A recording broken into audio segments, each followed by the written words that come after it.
YouTube வரலாற்றுலயே voter ID unboxing 20 வருஷமா வந்து செல்வா ஓட்டே போட்டது இல்ல. போட்டிருக்காரு எப்பன்னா அந்த பிளாக் அண்ட் ஒயிட்ல இருந்திருக்கும்ல அப்பயும் போட்டாரான்னு தெரியல. ஆனா கார்டு வந்து வச்சிருந்தாரு, இன்னும் இருக்கு.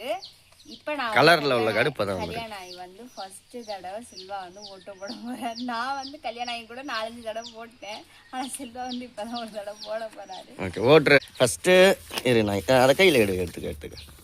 ஃபஸ்ட்டு இங்கேருந்து வந்திருக்கு பாருங்கள், இதெல்லாம் படித்து பார்த்துக்கோங்க. வாக்காளர் உதவியாளர்னா அது இது கொடுத்துருக்காங்க.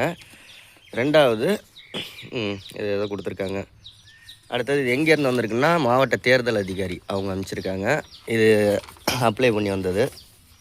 இது என்ன, இது வாக்காளர் உறுதிமொழி, உங்கள் வாக்கு உங்கள் உரிமை. வாக்காளர் உறுதிமொழின்னு இங்கிட்டு போட்டுருந்துச்சு, வாக்காளரின் உறுதிமொழி அப்படின்னு சொல்லிட்டு ஏதோ ஒரு நோட்டீஸ் மாதிரி கொடுத்துருக்காங்க, இங்கிலீஷ்லேயும் தமிழ்லையும். என்னது அதே மாதிரி 4 ஆப் இருக்குது, 4-5 ஆப்பெல்லாம் கொடுத்துருக்காங்க. அதில் டவுன்லோட் பண்ணிக்கலாம். எங்களுக்கு பதிவு பண்ணி எவ்வளோ நாளையில் வந்துச்சு அப்படின்னா நம்மளுக்கு இப்போ வச்சு ஒரு மாதத்தில் வந்துருச்சு. வந்து ஒரு ப்ளூவும் பிங்க்கும் மாதிரி இருக்கும். ஆனால் இப்போ உள்ள ஓட்டர் ஐடி பார்த்தீங்க அப்படின்னா கொஞ்சம் எல்லோ கலர் மாதிரி இருக்குது. இப்படிதான் இருக்கு, கலரா கலரா அந்த பிஜேபி கலரில் இருக்குது பற்றியா, தேசிய கொடி கலரில். அதான் பச்சை, ஆரஞ்சு, ப்ளூ, வெள்ளை எல்லா கலரும். அதில் நீ டிஷர்ட் வேற எல்லோ கலர் போட்டு, அதுக்காக என்ன டிசைன் போட்டோ எடுத்து காமிக்க முடியும்? என்னடி இதை மறைக்கிறியா, எதுக்கு மறைச்சா என்ன? இதாங்க கிடச்சிருச்சு ஃபைனலாக.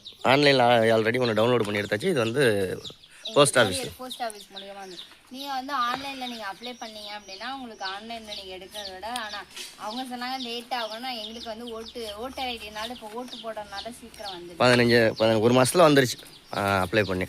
இன்னும் எங்கள் அப்பாவுக்கு வரணும், எங்கள் அண்ணனுக்கு வரணும், நிஷாவுக்கு வரணும். எனக்குமே வந்து நம்ம வந்து திருச்சி அட்ரஸ்ல இருந்த வரைக்கும் நம்ம முல்லைநாட்டில் இருந்தோம்ல, திருச்சியில் இருந்தனால திருச்சி அட்ரஸ் கொடுத்துருந்தோம். நிஷா அட்ரஸ் மாற்ற கொடுத்துருக்கா, களத்தூர் அட்ரஸுக்கு மாறி வந்துச்சு வரணும். இப்போ செல்வாக்குனால புதுசாகவே நாங்கள் அப்ளை பண்ணிட்டோம். அவருக்கு வந்து ஒன்றும் தேவையில்லை, அதனால அவரோட ஆதார் அட்டை வச்சு நாங்கள் புதுசாகவே அப்ளை பண்ணிட்டோம். எனக்கு வந்து அட்ரஸ் மட்டும் மாற்றிக்கலாம் அப்படின்றதுக்காக மாற்றியாச்சு. எனக்கும் வந்துடும் இன்னும் 2 நாளில். வந்ததுக்கப்புறம் என்னோட ஓட்டு போடுற அன்னைக்கு பார்ப்போம் மை வச்சு. ஓகே, பாய்.